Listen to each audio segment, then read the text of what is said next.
Hello welcome to स्कॉर्मर classes by Bharat sir आपण मानकर अनुरोध क्रमे आज लैंग्वेज ओडिया ऑप्शनल रो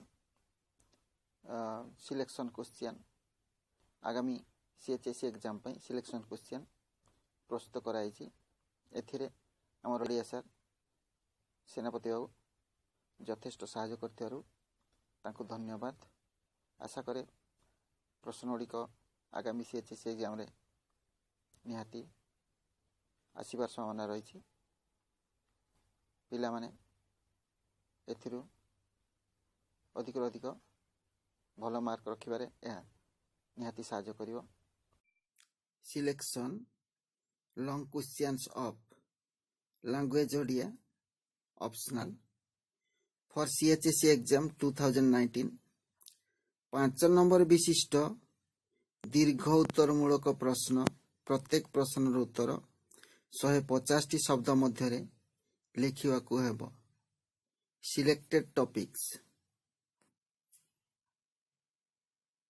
यूनिट 1 प्राचीन मध्यकालीन कविता दुईटी प्रश्नरु गोटिए प्रश्नर उत्तर देवाकू हेबो 150 शब्द मध्य मार्क्स थिबो 5 नंबर।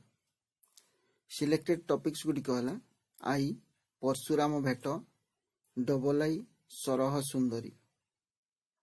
यूनिट 2 आधुनिक कविता एथिरु दुईटी प्रश्न आसीबो गोटिए प्रश्नर उत्तर देवाकू हबो मार्क्स अछि 5 नंबर।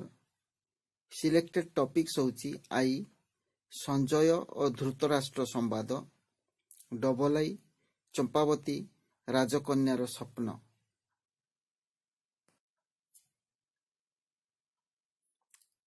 यूनिट 3 प्रबंध प्रबंधरु दुईटी प्रश्न आसीबो गोटिए प्रश्नर उत्तर 150 शब्द मध्य देवाकू हेबो नंबर अछि 5 नंबर। सिलेक्टेड टॉपिक्स हेउची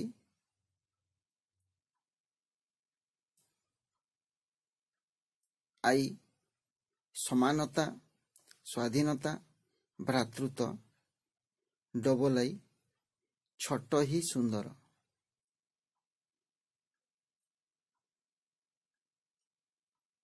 यूनिट 4 क्षुद्र गल्पर मध्य दुईटी प्रश्न आसीबो दुईटी प्रश्नरु गोटिए प्रश्नर उत्तर 150 शब्द मध्य देवाकू हेबो।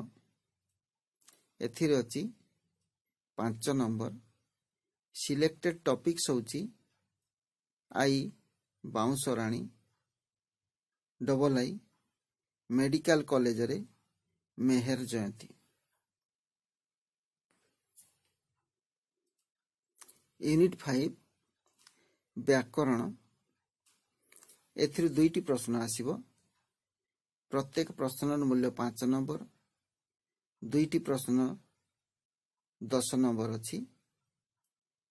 सिलेक्टेड टॉपिक्स होची आई अनुप्रासर संज्ञा और प्रकार भेद निरूपण कर डबल आई श्लेष अलंकार काहाकू कहा जाए उदाहरण सह दर्शाओ।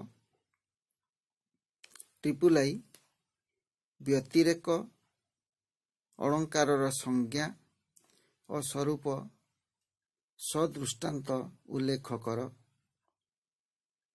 आई भी उत्प्रेक्षा अलंकार काहाकू कहा जाए सदृष्टांत बुझाओ।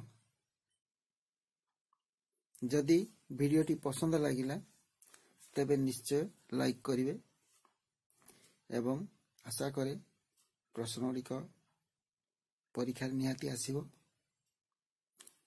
छात्र छात्री माने परीक्षा रे भलो करंतु एही कामना कर रहिली। जदि सब्सक्राइब कर नथिबे निश्चय सब्सक्राइब करिवे। Thanks to watch my video.